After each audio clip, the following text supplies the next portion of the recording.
Guys, good morning. এখন good morning বলা যেতেই পারে, আমাদের এখন ব্রেকফাস্ট করা তো বহুক্ষণ আগে হয়ে গেছিলো।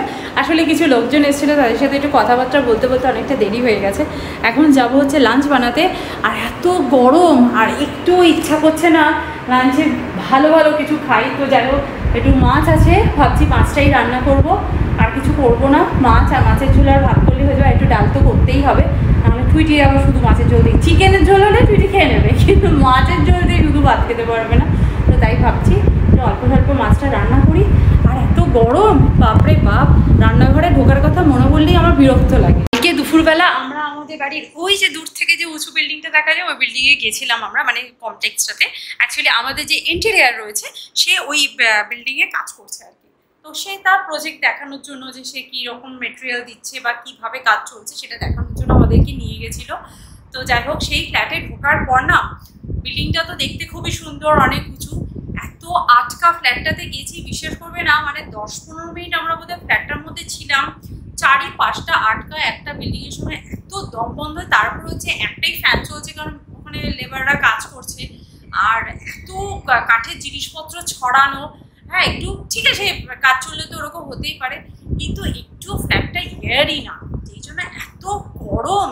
ওই ফ্ল্যাট থেকে বেরিয়ে আসার পরেই মানে আমার এত শরীরটা খারাপ। আমাদের বাড়ির সামনে, এটা তো একদমই কাছাকাছি।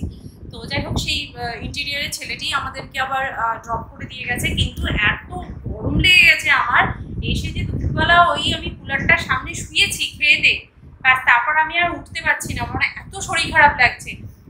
যখন রাস্তা দিয়ে গেছি, রাস্তায় তো প্রচুর হাওয়া টাওয়া দিচ্ছে, সেরকম অসুবিধা হয়নি, কিন্তু ফ্ল্যাটটা ঢোকার পর থেকেই না আমার কেমন একটা যেন গরম লাগছে। আটকা ফ্ল্যাটে ঢুকলে যেরকম হয়, এই আটকা ব্যাপারটা আমার একদম পছন্দ। কানাডায় যে জিনিসটা হতো, খুব আলো বাতাস আমার ফ্ল্যাটে ঢুকতো, ওখানে তো বাতাস ঢুকলে জমে যাবো, সেই জন্য জানলা দরজা সব বন্ধ করে। আর ওই জিনিসটাই আমাকে ভীষণ কষ্ট দেয়, ওই জানলা বন্ধ করে থাকা, বন্ধ একটা ব্যাপার।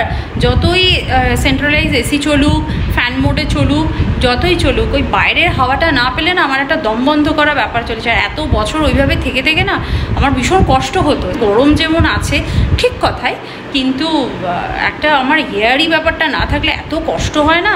আজকে মেনুতে মুসুরির ডাল সেদ্ধ, ভোলা মাছের ঝাল আর স্যালাড, ঠিক আছে। টুইটি একটু মাটন, ও দইও আছে, মাটন হলে ভালো হতো বল। মাটন বিরিয়ানি, কি খুশি দেখো। গরম শুধু না, ওনারা এলো বলে আমার আরো ঠিক আছে। বৃষ্টির দিনে মাটন খাবো, বৃষ্টির দিনে মাটন, আচ্ছা ঠিক আছে।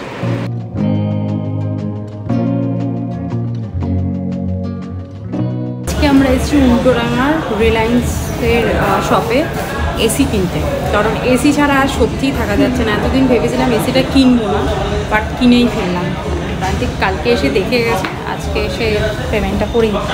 তো চলো দেখি কী কী এসি অপশান আছে। এখানে আছে তো অনেক রকম ব্র্যান্ডেরই এসি। তো প্রান্তিক অলরেডি রিসার্চ করেই এসেছে ওর কোন ব্র্যান্ডটা বেশি পছন্দ।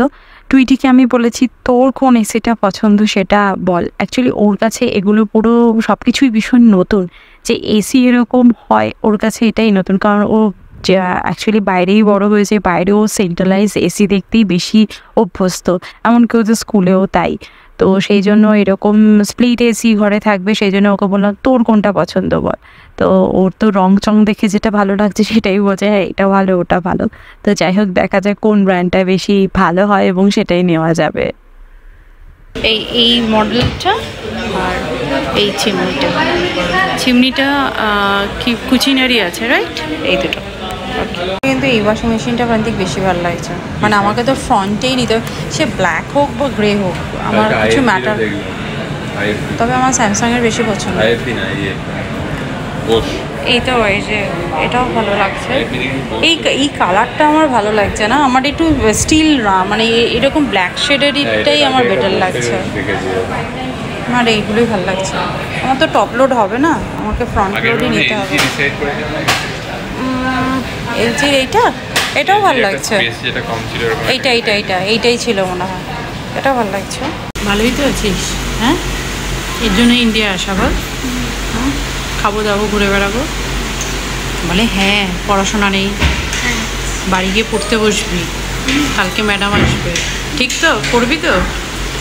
এই যে কথা দিল প্রান্তিক, বাড়ি গিয়েও পড়বে। ঠিক আছে, দেখছি। জাস্ট বাড়ি ফিরেছি, আর বাড়ি ফিরে এসে আগে গা হাত পা না ধুলে যেন ফ্রেশ হওয়া যায় না, এত গরম লাগছে কি বলবো। যাই হোক, ফ্রেশ হয়েছি, ডিনার ফিনার তো করা হয়ে গেছে আমাদের। প্রান্তিক আজকে একটা মকটেলের ওই সিরাপগুলো হয় না, ওগুলো একটা কিনে এনেছে বাজার থেকে। তো প্রান্তিক বলছে এখন একটু রাতে বানাও, তাহলে ওটা খাই। আর বলছে আচ্ছা ঠিক আছে বানিয়ে দিচ্ছি। ওই জন্য আমাদের এই অ্যাপার্টমেন্টের ভেতরে যে দোকানটা আছে ওখান থেকে আবার একটা স্প্রাইট না 7 আপ এরকম একটা কিছু নিয়ে এলো। তো যাই হোক, আজকে একটা বিশাল বড় কাজ মিটলো আমাদের। ভেবেছিলাম এসি আর কিনবো না, একেবারে নতুন বাড়িতে গিয়ে কিনবো, কিন্তু এত বিভৎস গরম।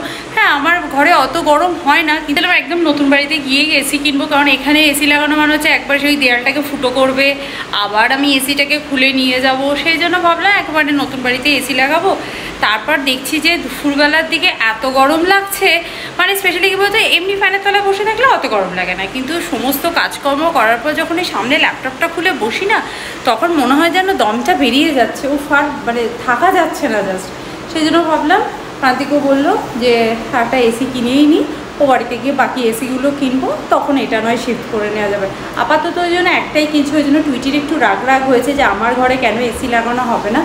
তো আমি বললো এখন আর বেশি লাগাবো না, কারণ আবার তো খুলেও নিয়ে যেতে হবে না। আর সেদিনকে ইন্টেরিয়ারের সাথে কথা বলেছে, সেও তো 3-4 মাস কি 5 মাস হয়তো তার সময় লাগবে। এতদিন এসি ছাড়া থাকাটা একটু মুশকিল হয়ে যাবে। আমি ভাবলাম 3 মাসের মধ্যে বোধহয় হয়ে যাবে, কারণ আমাদের হ্যান্ড ওভারটা পেতেই এত দেরি হচ্ছে। আর কি করবো, গভর্নমেন্টের প্রসেস তো সবাই জানা আছে, একটু তো স্লো হবেই। আর কালকে আবার আমাদের একটা স্পেশাল কাজ আছে, একদম স্পেশাল কাজ, সুতরাং ওইটার জন্য আমরা অনেক দিন ধরে অপেক্ষা করছিলাম। সেই কাজের জন্য আবার কালকে সকাল সকাল বেরোতে হবে, সেটা একটা বিশাল কাজ। তবে আই এম সো হ্যাপি সেই কাজটা করবার জন্য। আজকে প্রান্তিক এই গাছটা কিনে এনেছে, তার আগের দিন আমি এই প্ল্যান্টারটা কিনে এনেছি। মানে আমি অনেকগুলো প্ল্যান্টারই কিনেছি, তার মধ্যে এই কাপ প্ল্যান্টারটা হচ্ছে আমার সব থেকে ফেভারিট। আমি অনেক দিন ধরে ইচ্ছা ছিল একটা কাপ এরকম প্ল্যান্টার কিনবো, আর তাতে একটা সুন্দর মানি প্ল্যান্ট গাছ লাগাবো। এটা এত সুন্দর দেখতে না, এত সুন্দর। টুইটি তো প্রথমে বলে মাম্মি তুমি কফি ভালোবাসো, জানতাম এত বড় কাপে তুমি কফি খাবে। আমি বললাম হ্যাঁ, এত বড় কাপেই আমি কফি খাবো। তো আজকে প্রান্তিক বাজার থেকে গিয়ে এই মানি প্ল্যান্টটা কিনে নিল। আমার কাছে মায়ের কাছ থেকে যে মানি প্ল্যান্টটা নিয়েছিলাম না, সেটার পাতাগুলো হচ্ছে ডার্ক গ্রিন, এই যে এটা এখানে রয়েছে। আর এগুলো হচ্ছে একটুখানি ওই মার্বেল প্রিন্টের টাইপের। তো এটাও আমার বেশ ভালো লাগে। প্রান্তিক বলে এটা নেই যখন, সেই জন্য এই ভ্যারাইটিটা নিয়ে এলাম।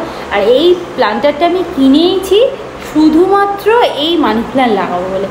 আর এত সুন্দর দেখতে না, দারুণ দেখতে। আর আমার একটা সেম প্রিন্টেড না জামা আছে, প্রান্তিক বলছে ওই জামাটা পরবে আর এই কাপটা করে কফি খেয়ে ছবি তুলবে, এত মিষ্টি দেখবে এটা। তো চলো এখন সুন্দর করে মকটেলটা বানানো যায়।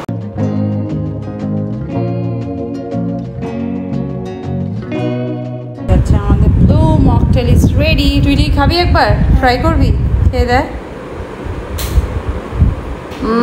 ভালো। টুইটি আবার নিজের জন্য বলেছে হিবিস্কাস টি খাবে, এই জন্য রেডি হচ্ছে হিবিস্কাস টি। রে হিবিস্কাস টি খা, আমি যা খাবো সেটাই ওর খাওয়া দরকার। কোথায় গ্রিন টি, ধর কাপটা, কোথায় আমি গ্রিন টি খাবো তখন ওর গ্রিন টি দেবো। ওই পাতাগুলো খাবি না।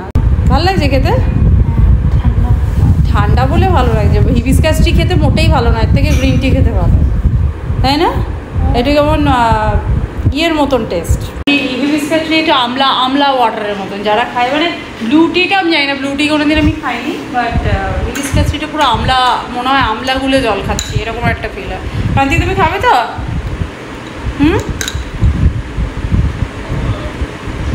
সেইটা তো মনে হচ্ছে আমিই খেয়ে নেবো, এত ভালো লাগছে এই গরমে। আহা, এটার মধ্যে এটা খাওয়া যে কত মানে আনহেলদি, তাও ভালো লাগছে খেতে।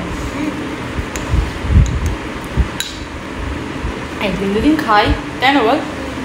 তো চলো আজকে ভিডিওটা তাহলে এখানেই এন্ড করছি, দেখা করছি নেক্সট ব্লগে।